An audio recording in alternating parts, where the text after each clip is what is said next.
Okay, let's dive right into this. Welcome to today's explainer, where we're going to unpack one of the absolute most pivotal, dramatic texts of the first century, Matthew 16. If you've ever felt like ancient texts are just, I don't know, dusty words on a page, well, this analysis is going to completely change your perspective. We're looking at a moment that is historically rich, linguistically fascinating, and honestly, surprisingly relevant to us right now. So let's just get right into it and start unpacking this incredible narrative. To really grasp the complexity of this text, we're going to divide our analysis evenly across three critical acts. First, the physical history and geographical setting. Second, the Greek theology and discourse. And finally, the modern application, because we want to see how these ancient ideas actually translate today.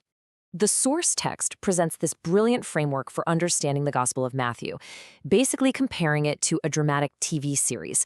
Think of chapters 1 through 16 as season 1, which is entirely focused on this quest for identity. The central question driving the whole plot is, who is this Jesus?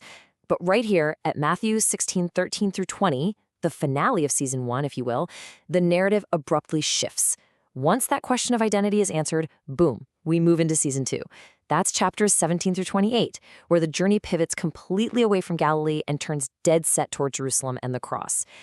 So, Act 1, historical context. Let's take a look at the wild frontiers of Caesarea Philippi.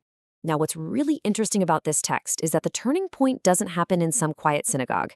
Jesus leads his disciples way outside the comfort zone of a first-century Jewish audience, literally straight into thoroughly pagan territory. It's a location of sheer cinematic contrast. Caesarea Philippi was dominated by two incredibly intimidating landmarks. On one side, you've got the Augusteum. That's a towering white marble temple built by Herod the Great. This was the absolute epicenter of imperial power, where the Roman emperor was worshipped and where Caesar claims the title Divi Filius, the Son of God. On the exact opposite end of the spectrum, just staring it down, you have the Cave of Pan. This was a massive, dark, chaotic cavern at the foot of Mount Hermon, dedicated to Pan, the half-man, half-goat god of the wild and of fear. By the way, that is the exact origin of our modern word panic. To truly understand the gravity of this setting, we have to look a bit closer at that Cave of Pan. The source material notes that ancient pagan worshippers didn't just see this as a regular cave. They viewed the deep, water-filled abyss inside it as a literal portal connecting the earthly realm straight to the underworlds. They called it the Gates of Hades. This was a portal of terror.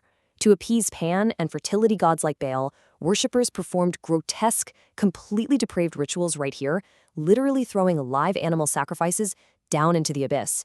It was an epicenter of chaotic, demonic fear. And it is right here, literally standing in front of shrines to pagan gods, under the shadow of the Roman emperor's temple, and right at the mouth of what locals considered hell itself, that Jesus asks his disciples who he is. When Peter replies, "You are the Christ, the Son of the living God," it's so crucial to understand that, according to the text, this was not some quiet, polite theological statement. Delivered in this specific location, it was an absolute declaration of divine war against these surrounding empires and their claims to power. Moving into Act 2, theological discourse. We need to unpack the original Greek to really get what happens next. First up, we have this intense concept of rival kings. When Peter uses the word Christ, or Messiah, he's invoking the first-century Jewish concept of a king chosen and anointed by God to establish a divine reign on earth. While Rome demanded that everyone bow to the emperor as the ultimate sovereign, the text asserts that Jesus, not Caesar, is the true anointed king. It is a direct, head-on challenge to Caesar's claim to ultimate authority. So Jesus responds to Peter's confession by saying he's going to build his church upon a rock. But the original language actually makes this beautiful distinction here. Christ himself and the divine revelation of his identity is the Petra. That's a massive, eternal, unshakable foundation rock. In contrast, believers like Peter are referred to as Petros, meaning smaller, living stones that get grafted onto that massive foundation to build a spiritual house. Furthermore, to a first-century Jewish listener, this rock imagery wasn't just some neat metaphor for stability. It instantly connected back to their history, specifically the wilderness journeys in Exodus 17. Remember Rephidim, when the Israelites were dying of thirst in a barren desert? Moses struck a rock, and life-saving living water gushed right out of it. The text suggests that Jesus is the ultimate rock, struck on the cross so that living water and spiritual life could flow out to create an indestructible community. Speaking of that community, Jesus says he will build his church but the Greek word used there is ecclesia, and this brilliantly illustrates how Jesus repurposed the language of his day. In the secular Greek world, an ecclesia was a very specific thing. It was an official assembly of citizens called out by a governing authority to make binding decisions for a city. Jesus takes this deeply secular political term and completely redefines it. He announces he's forming his own ecclesia, a new, sovereign, indestructible covenant community representing his rule on earth. Then, Jesus states that the gates of Hades shall not prevail against it. Now, it is super easy to misread this. In the ancient world, city gates were defensive structures, right? They don't attack. They're built to keep enemies out. The text presents a revolutionary theological premise here. This new ecclesia is not meant to hunker down and hide from the culture. Actually, scratch that. It's the exact opposite. It's designed as an invading force meant to storm the defensive strongholds of darkness, death, and despair, breaking them down entirely. To equip this invading force, Jesus grants his community what the text calls the keys of the kingdom, utilizing the phrase binding and loosing. Now, this was a very familiar rabbinic term. It basically meant Jesus was granting this new ecclesia specific authority to discern God's will, guide ethical life, declare forgiveness, and actively govern the community against the immense pressures of the surrounding secular systems. Which brings us to our final act, Act 3, today's application. Let's bridge the gap and talk about surviving cultural chaos. The parallels between back then and right now are actually pretty staggering. We live in a world marked by profound moral confusion, intellectual challenges, and wildly conflicting ideologies around identity, money, and power. It leaves so many people feeling rootless and disoriented, just constantly asking, who am I? What's my value?